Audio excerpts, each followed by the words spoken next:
We're here in Denver, Colorado. It's the 1st of October, 2021. We're here in Denver at the Coin Show, and we're going to talk to the collectors and dealers and find out all the cool coins that they have. It's always good to come to a Coin Expo.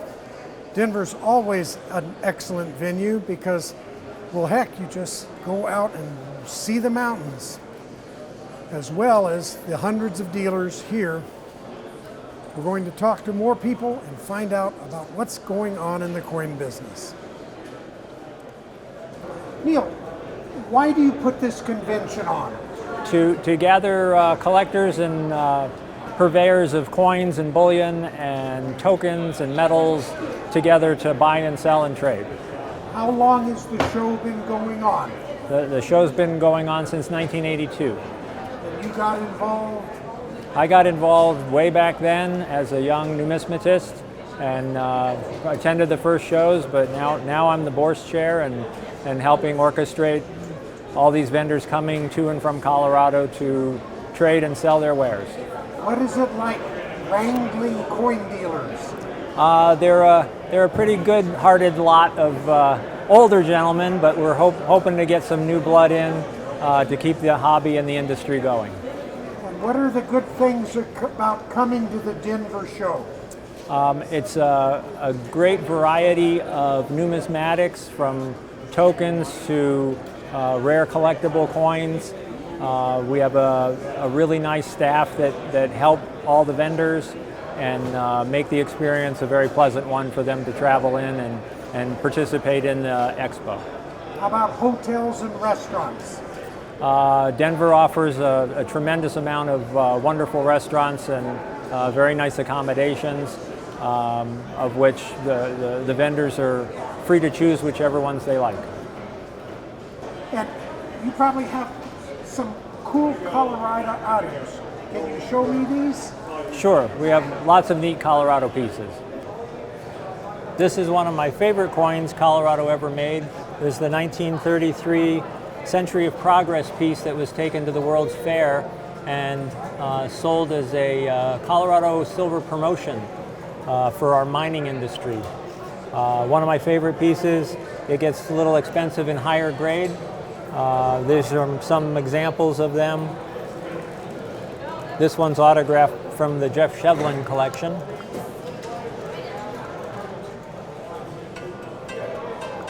And then some super high grade MS-66 examples. And why would a person want to have an MS-66? That's just a more desirable grade, harder to find, very pretty when they get that high grade. This is a nice Pedley Ryan piece. Here's some examples of them, in different grades. Is something Pedley Ryan created when? The Pedley Ryan pieces were from 1933. They were a private issue piece, one of the very early Colorado silver rounds. They're sought after. They're rather hard to find. And this is a more interesting Pedley Ryan that was counterstruck with Robins on the Corner from a Colorado Springs company, and that one's even tougher to come by. Do they know anything about the mintages? The mintages of the pieces, let's see, this particular Robins I have some census reports on. There are 23 certified by NGC. There are 11 in MS-61, this is one of. There's 4 in 62 and only 2 in 63. So pretty low mintage for a census. So one of our most famous pieces from Colorado is as a token, a silver token, made back in 1901, was made by Joseph Lesher. It's in the Red Book. It's a very famous piece, and they are valued between $1,000 and $3,000. So they're pretty sought after. This is a nice example of a Slusher counterstamp Lesher dollar. And then in 2014, Dan Carr, one of our local mint experts, produced some modern Lesher dollars, and we were able to counterstamp, and we got to put our company on the Lesher dollar, which was very exciting for us. And in 2015, he did that again. These are very prized by the people that did them, and they're very, very interesting modern tokens. Why do you think Colorado is such an interesting collectibles area? We have a very large mining base for our history here. We still have some very major mines that do produce gold and silver out of the state, along with other minerals such as molybdenum up in Climax. We're still a large mine producing state, and we have a very colorful history presented in the old coinage of that heritage. We're very proud of that, and we have a lot of our dealers are very interested in mining antiques and heritage for our mining industry. And we have some of our people that are actually current miners that still produce minerals in the state of Colorado. Well, the cool thing at the Denver Expo is there's trading going on. And jewelry is pretty popular, folks, especially with the ladies. Nothing like a tray full of rings to excite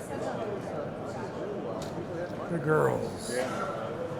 I've come to this show because it's one of my favorite shows to attend to. I've been doing this show for quite a few years, and I always like being set up down the main aisle. There are a lot of great customers here, and it seems to be a really good place for collectible coins. And you trade in all kinds of coins. What's hot in the market now? Yes, we deal in primarily just U.S. coins minted before 1965. I would say the market is hot in a lot of different type of coins right now. Primarily silver dollars are very hot, and they're very hard to come by, especially the key date coins or just quality coins in general. And in terms of collecting, what do you think collectors are most interested in? I think collectors at this point in time are mainly interested in either completing their collection with like key dates or better date coins, or they're looking for a place to put their money at where they think it's a good investment, to where it's safe and it doesn't depreciate, but it actually appreciates over time. And it seems to be doing that lately, especially the coin market has been really strong. You seem to specialize in silver dollars. Do you have some cool silver dollars to show us? Yeah, we do. We have a cool 1795 silver dollar here. And this one is actually the first type of silver dollar. It's the flowing hairstyle. These started actually in 1794. That coin in any condition is like 50,000 to hundreds of thousands it goes up to. This particular coin is a higher grade than you normally would see. It's a 1795. It's been certified by PCGS as an AU50. And this particular coin we have available on our website for $22,500. Or it's also here available at the Denver Coin Show, of course. And the next one we have here, which is also a very special coin, is an 1836 Go Brick seated Liberty dollar. So this coin is actually considered a pattern. If you look here, it's on the PCGS certification label, it's the J60, which stands for the Judd 60, the style of pattern. It's in an old green label holder, and these are very seldom found in this grade level. And this one's available for $14,995. The next one that we have here is a very low mintage seated Liberty dollar. This is a tough date in general, but this one's a PCGS Proof 62 certified and an old green label holder as well. And it has some toning on both sides. And this one is at $10,975. And they added the stars to it? Yeah, this one, the seated Liberty doesn't have any stars. As you look here on the obverse, it doesn't have any stars going around Miss Liberty here. But then on this particular coin, you'll notice that it has the stars going around the majority of the obverse. So, but that's just a really cool coin, and not very many made, being a proof quality strike. This is probably the most famous type of coin. It's an 1879 CC, which stands for Carson City Mint, and it's a silver Morgan dollar. This one has been graded PCGS Mint State 64, which is a very high grade level for this particular date. This is the second year of the Carson City Mint series for the Morgans. This one's also been approved by CAC, and this one's available for $13,500 on our website. And it's just a really popular coin. The Carson City Mints were started in 1878 and they ended in 1893. And Carson Cities just in general right now are in really strong demand among collectors. There are many ways to collect coins, which is one thing that makes it so fun. As far as for the Morgan Dollar series, most collectors that we've come across like to complete the entire series, every mint. Most of them don't collect the well-known 1895 proof, which is a proof-only issue because it starts off at, $40,000 plus typically. But most of them collect the entire series of Morgans. But there are also a lot of collectors that do a U.S. typeset, and that starts from the half cents and then goes all the way to the dollars typically. And some people even collect all the denominations of gold for the typeset series. And what's the best way to learn about coin collecting?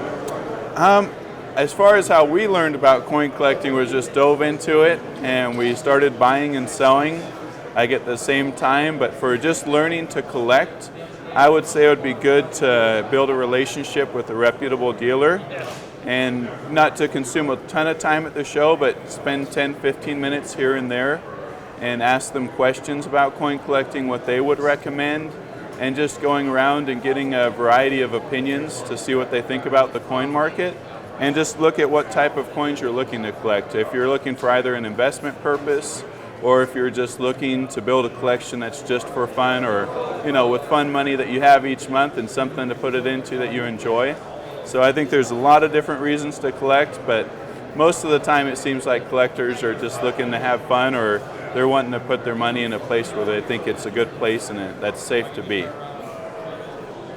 And collectors who's looking for a coin has boxes and boxes to go through. You just have to find the dealer, sit down and tell them the series you're looking for, and they'll come up with your coins. I do proof sets. That's my main gig. I don't know how I got started in it, but I did. And so I come here, I buy from a lot of the dealers and sell to some of the dealers and carry on the tradition. What's the traffic like here at the show? This week has been very good. We're coming off the COVID restrictions. People are out and about. The economy is getting ready to do something weird. Nobody really knows what. So there's a lot of people, a lot of interest. And what's the market like in proof sets? It has been gaining strength. Last year there wasn't as much market as there is now, so it's something that's actually growing. 10 years ago they were really cheap and they're still inexpensive, but they're gaining. I bought a little group, that's a small group, about 150 1960, 1961 proof sets. The only thing that's really interesting about them is that the envelopes have never been opened. So the last people to look at the coins inside those envelopes were the employees of the United States Mint. What that means is that nobody's had a chance to go through and cherry pick them, take out the cream of the crop or the premium ones. So a person buying an unopened proof set, if they open it up, they're going to be the first ones that have seen it in 60 years, which is kind of neat. They can find something that is truly unusual. They can find the standard fare, or they can find a rare variety and pull a $6,000 coin out of one of them. And yes, it has happened. I've got one over here that came out of a proof set that's a $6,000 coin. And what's the spread in prices for the later silver proof sets? All right, the 60, 61s, we'll stay with those. If the set had been opened, they're worth around $25 on the retail market. Unopened, they're going to add a premium and be about $35 on the retail market. So it's not a big spread, but you are paying a premium. Now, the last unopened proof sets you could get would be 1964. After that, they all came to where you could open them and never know whether they were opened or not. What's the best part of coin collecting? Finding something neat. That is the best part of it. You never know. You can find a treasure. You can pop one of these sets and you put a magnifying glass on it, nothing. And you go through 50, 100 sets, nothing. And then all of a sudden you find one and go, oh my goodness gracious, there's a $6,000 coin. A lot of collectors here. A lot of people buying gold and silver. Seems like the thing to do. I've talked to a lot of dealers and they're saying the coin market is really hot right now. Bryson, you're here at the Denver Coin Expo. Why do you come to this convention? Usually we make a lot of our sales online, and that's really where we have our biggest following, but we're trying to branch out, meet some new people, make some new customers. What's good at a coin show? What's the good part about a convention? It's kind of cool to walk around, see what everybody else has, see what, what's for sale, and see what we can do ourselves. Well, tell me about Mutiny Metals. What are you guys? We're a hand-poured silver company. We started 7 years ago. We're pretty much mostly on Instagram. We got about 40,000 followers on Instagram right now. And I mean, like you can see, we do a lot of hand-poured silver, all custom designed, custom made. Why did you start this company? We started it because we were just, back then there was just so much silver on the market, we couldn't do anything with it. Everybody wanted to sell, nobody wanted to buy, and we found a way to transform it and make it our own. So it seems like you have a lot of really cool metals. We got a few cool bars. We got this one right here. This is our, flip it over, Wicked Sick Relics line. Again, our skeleton cap in here. Let me turn it for you. Down here we have our anchor. We got cannons. We got all sorts of stuff. We do mostly pirate designs. Pretty much everything is pirate related. Right here, more pirate captains. We got the double pistol right here, double packer. This is actually a take on Blackbeard's flag right here. It's a flag that he actually flew himself. We have a similar design further down.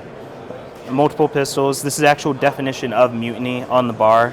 We have the Celtic designs here. We got pirate ships. Another take on Blackbeard's flag. This says no mercy, no quarter, because he didn't show mercy. He either surrendered or he died. Further down, these are another compass with red eyes.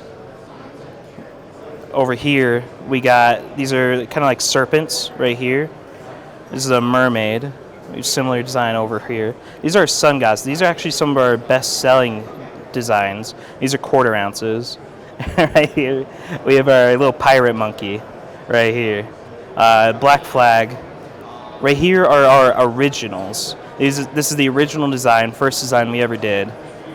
And further down, more takes on the Blackbeard's flag right here, which he flew a lot of different flags. And we have some designs we saw a little earlier right here. A little further over, we got the ship's wheel. We got the Wicked Sick Relics again. And right here, one of my favorites is the 10-ounce mermaid. It's a pretty cool bar. And Bryson, who's this old guy with you? This is my dad. This is Kevin Bailey. This is the owner. And how did you get involved in this? Started 7 years ago, just out of the need for something new, because the big companies were just shoving stuff down our throats that wasn't real appealing. So we created something new. And what is your background? My background, I own a pawn shop in the Boise area, Idaho. Yeah, that's how I got started. And what's it like working with your son? Love it. Yeah, he's a little obnoxious sometimes, but love it. I bet you're really proud. I am. Yeah. And what's the best part about coin collecting? Best part about coin collecting, sometimes you just get surprised by what you can find. It's just cool just to walk around and see what people have. Mostly I collect for the actual aesthetics of it rather than the history or anything to it. You can see if the interest of people, great, the coin show is a great way to see and learn about coins. I can't emphasize how important it is to come to a coin convention. Tom, you're here at the Denver Coin Expo. Why do you come to this convention? Well, two reasons. One is it's local, so I could load up a truck full of stuff and bring it only an hour drive. And the other is probably the best regional show in the West. What are the markets like? What are people buying and selling? Oh boy, right now almost everything is selling. I mean, foreign coins have been really hot at this show, gold of course. I didn't bring any bullion, so I don't know. I've had a lot of people ask about it, but everything from Lincoln cents to $20 gold pieces. There's really not a soft area right now. Good time to buy coins. It's a good time to buy and sell, good time to sell also. I mean, some of the prices are bringing basically record prices right now. And you're an ex-president of the American Numismatic Association. Correct. I'm 10 years after my father was the president. I was president, and then that was about 8 years ago. But yes, I have the past president of the ANA. How important do you think membership in a coin organization is? Well, coins, like most collectibles, it's about relationships. So if you have a relationship with other dealers, with collectors, with groups, I talk at coin clubs on a regular basis. So yeah, I think it's important to join, whether it's a local coin club or the national organization. I think it's important to join one or two or even multiple clubs. Sure, I think it's a great idea. And how do you suggest people find more about coin collecting? Well, of course, the ANA has a website, money.org, and they have a list of not only the dealers, but they have a list of all the member clubs. And there's lots of resources. I mean, you can go on the internet and you could check out local coin clubs, and most cities of any size, and even small towns, quite often have coin clubs. So it's easy to find. If you're looking, you could find one. And do you have any cool coins to show us? Well, probably the coolest local coins I have is I have a Clark Gruber $10 gold piece, which they call a Mountain 10, because they have the picture of Pikes Peak supposedly on there. Of course, Pikes Peak looks nothing like this, but it's a cool coin and a very iconic Colorado piece. And who designed it? And tell them a little more about the Well, history. this was designed, Clark Gruber became the First National Bank of Denver. So they were the first bank in the Rocky Mountain region. And they were originally, they needed to melt down the gold, and they wanted to make some coins. So they actually called a company, or didn't call at the time, they got a company out of Philadelphia to make the dies, and they shipped them all west, all the way to Denver, Colorado. I assume it came by horseback or by stagecoach or maybe even train. But they ordered the dies, but the people that designed them had no idea what Pikes Peak looked like. So they made this mountain that looks like a volcano, and they got it here, and they look like it takes months to get it there. So they had to go with it, and it says Pikes Peak Gold, even though Pikes Peak is a good hour south of Denver. But Pikes Peak is what everybody knew about. That was the iconic landmark. So they shipped the dies to Colorado. They made the coins, and then the next year they made them with more of a federal issue look that has a Liberty head that says Clark Gruber. They only made them for 2 years, 2.5, 5, 10, and $20 gold pieces. This is the 10. They made a 20, but it's the price of my house. So the 2.5, 5, and 10, both on 1860 and 61, are reasonably affordable. Like this coin is just south of $20,000, so it gets a little bit pricey.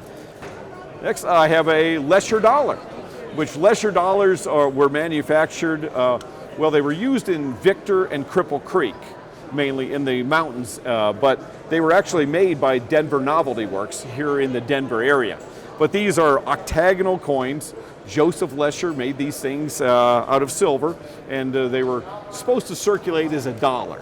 Well, the U.S. government doesn't like everybody making their own coins. There's a little laws against, they don't like competition. They really don't like that. So he produced these in 1900, 1901.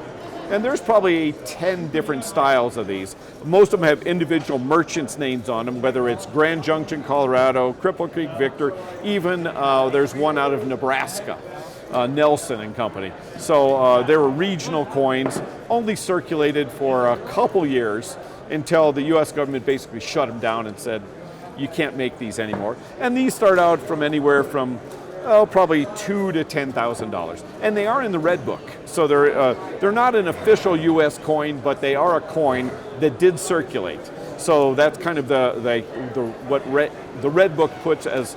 They won't put it in there if it didn't truly circulate, and these did circulate in the Rocky Mountain region. Another Colorado piece is the Century of Progress World's Fair, 1933. They made a whole series of 1 ounce silver pieces. I believe this is the type 4. They've type 1, 2, 3, 4, and some of them are just looks like blanks where they just stamped Colorado silver 999 and 90%. They made a couple varieties of those, and those are actually scarcer. This is actually one that was struck with real dies that has a picture of a Colorado mountain scene, a guy with a mule on the front. It says, use silver to restore prosperity, because Colorado at the time in 1933 was a silver mining state. We produced a bunch of these at the World's Fair in Chicago and sold them. I don't know what the issue price was, but nowadays these are very popular, very collectible, and very affordable. They're just a few $100s for these.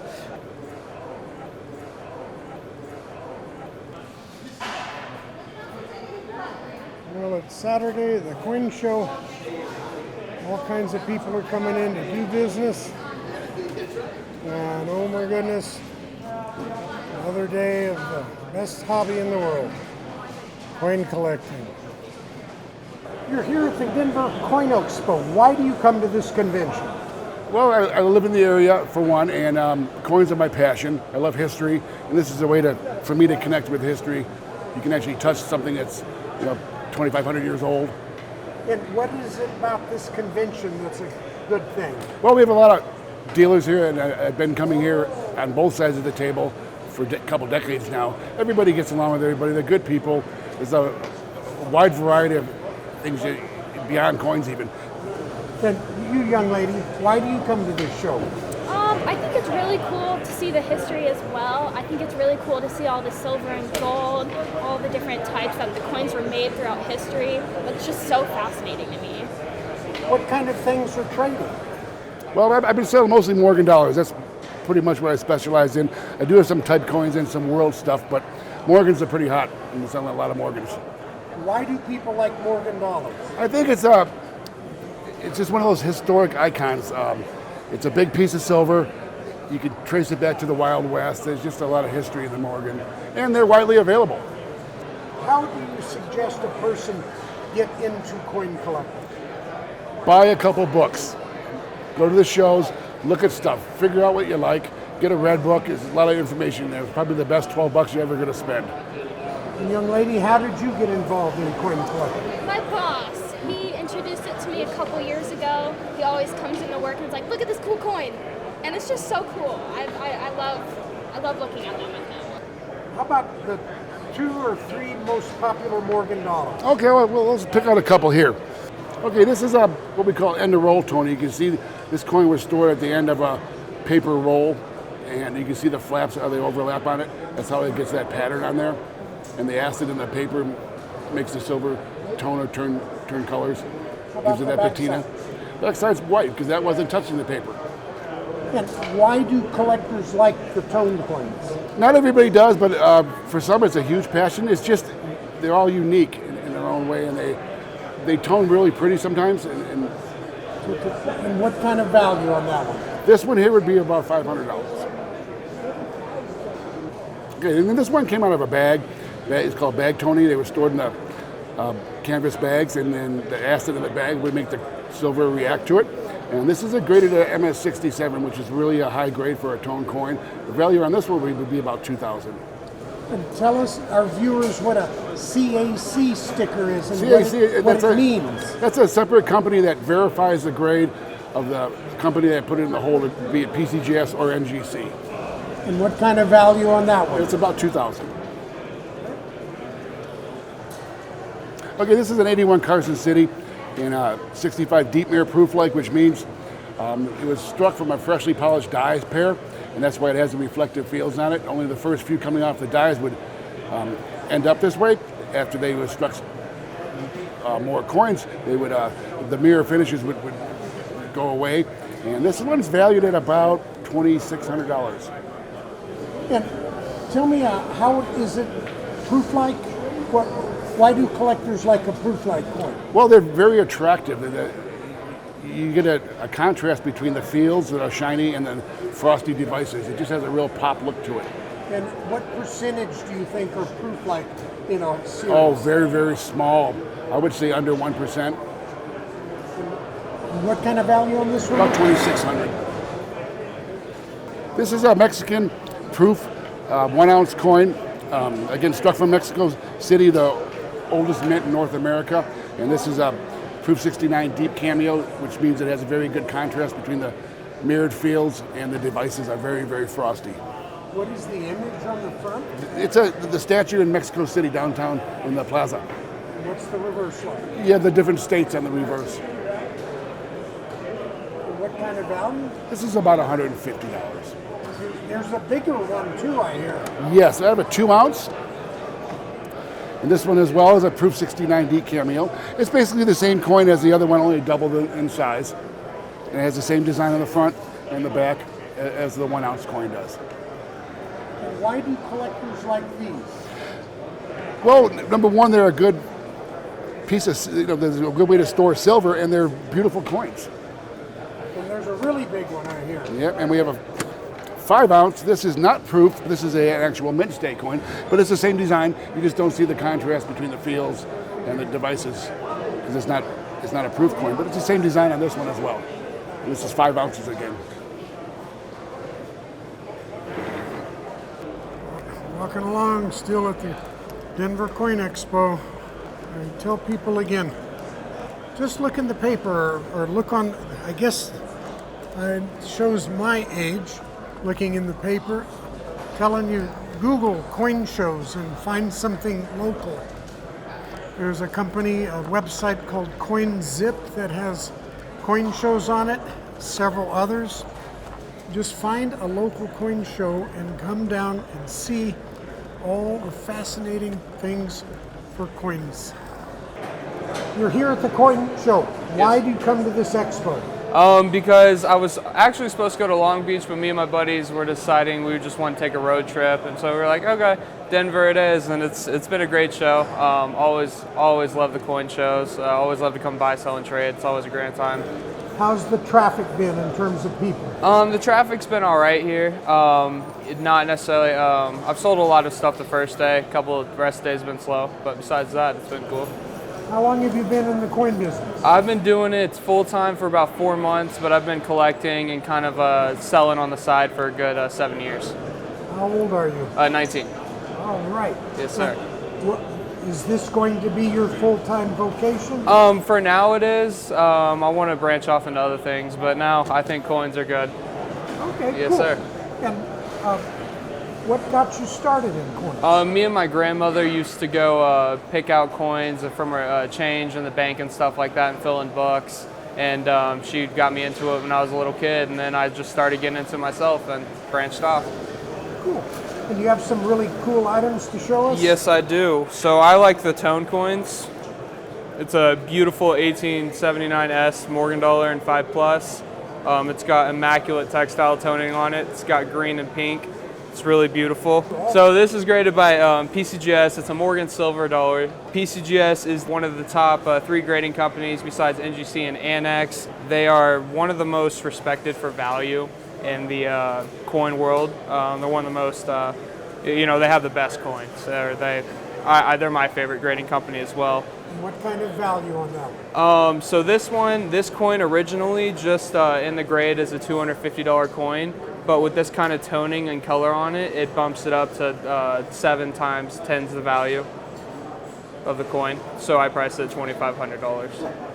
And then we got a nice little Franklin half. This is a very common coin. It's also graded by PCGS. It's about a $75 coin on book, but the color on the reverse is just truly rainbow. And you usually find these common in the mint sets, the double board mint sets. Those are also very rare. But this coin is really immaculate with the eye appeal, so it brings sort of a premium. It's just a really nice coin to have in anybody's collection.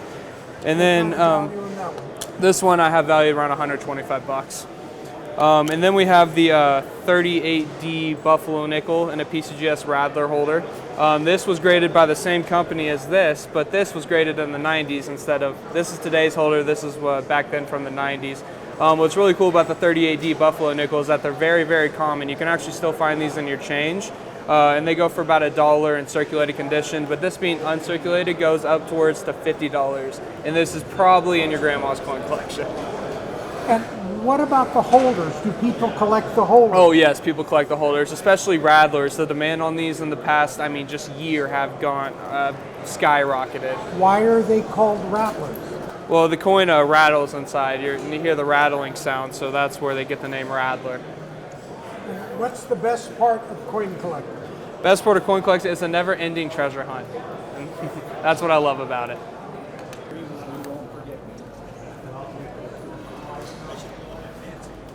So who's gonna talk about the Denver Coin Club?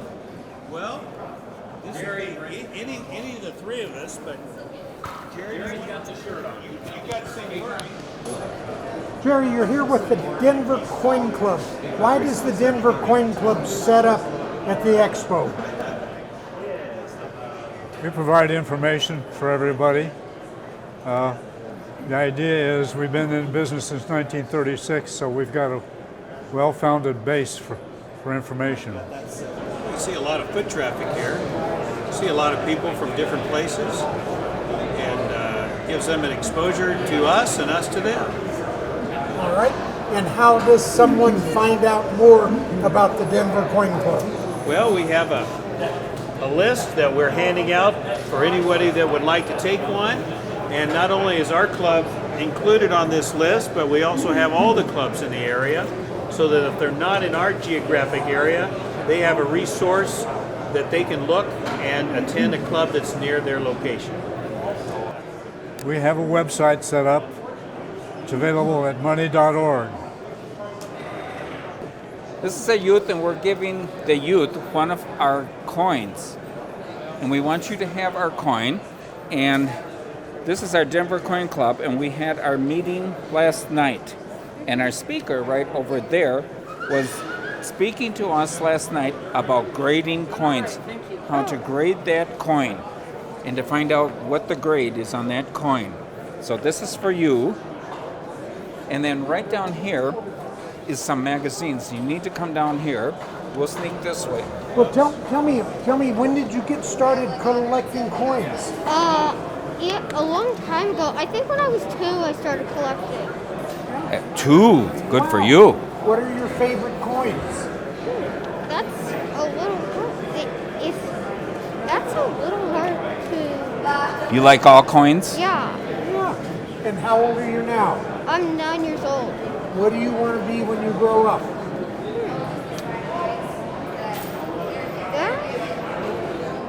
What do you want to be when you grow up? To help him become a coin vendor. Oh. And selling all of his coins that he's collected over the years. And you probably have some wheat pennies. Yeah. Some Morgans. Uh-huh. Yep. And some silver coins. Mm-hmm. Yep. Now we're going to come down this way and get a magazine. And this is out of A&A, which is down in Colorado Springs. And there's a youth membership, and you would get this magazine every month from them. Oh. But you can pick any one of these magazines if you find a certain title that you like, or pennies. So find a magazine, You've got a coin, you got the club, and come to our next meeting in October. Okay, it was a pleasure meeting you. And I'm Tom. Hi, Tom. And you are? I'm Cooper. Cooper, good to see you. Hey, Cooper, what's the best part about coin collecting? Maybe it's like the coins itself. I mean, it's so cool to have these coins that were taken time to make. Speak up. Well, it's so cool how these coins were made and how they can last so long. Well, good luck with your coin collecting.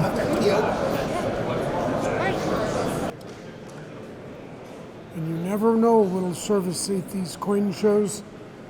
Even here's some cool sports collectibles, Disney dollars, world banknotes, all kinds of silver and gold. And cool, here's even a gold watch made out of a $5 gold piece. So here's current mint product. These are commemoratives sold by the mint.